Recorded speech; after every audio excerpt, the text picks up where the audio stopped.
বিশ্বকাপের আগে বড় ধাক্কা খেলো আর্জেন্টাইন দল। মেসির ইনজুরি এমন একটা শঙ্কায় কিন্তু তৈরি করেছে। ইন্টার মিয়ামির হয়ে খেলতে নেওয়া মেসি ৭৩ মিনিটেই ইনজুরিতে পড়ে মাটিতে লুটিয়ে পড়তে দেখা গেছে। মূলত হ্যামস্ট্রিং ইনজুরির কারণে এমনটা হয়েছে। তবে তিনি কতটা গুরুতর অবস্থায় আছে সেটা এখন পর্যন্ত জানা যায়নি। যদিও এখনও আর্জেন্টিনা ২৬ সদস্যের দলটা ঘোষণা করেনি, তবে অবশ্যই মেসিকে রেখেই ২৬ সদস্যের দলটা ঘোষণা করবে আর্জেন্টিনা। তবে ঠিক মেসি কবে ফিরছে এমন একটা শঙ্কা কিন্তু রয়ে যায়।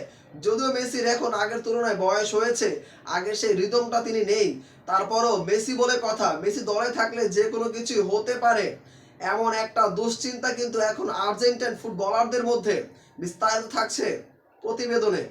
বিশ্বকাপের আগে ইন্টার মায়ামির হয়ে শেষ ম্যাচ খেলতে গিয়ে লিওনেল মেসি হ্যামস্ট্রিং ইনজুরি চোট পেয়েছেন বলে ধারণা করা হচ্ছে। যদিও সঠিক ইনজুরির ধরন এখনও পরিষ্কার নয়।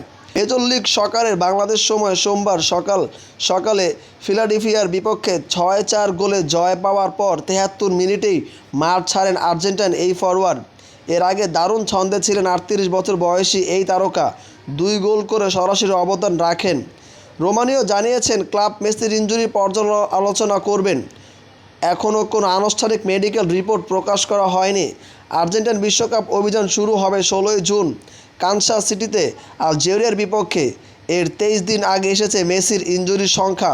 আর্জেন্টাইন এখনও স্কোয়াড ঘোষণা করেনি, তবে আর্জেন্টিনা কোচিং স্টাফ রবার্তো আয়াল ইতিমধ্যে নিশ্চিত করেছেন যে মেসি ২৬ সদস্যের বিশ্বকাপ খেলছেন। তাদের ধারণা মেসি খুব দ্রুতই সুস্থ হয়ে আবারও মাঠে ফিরে আসবে এবং বিশ্বকাপের ম্যাচগুলো খেলবে।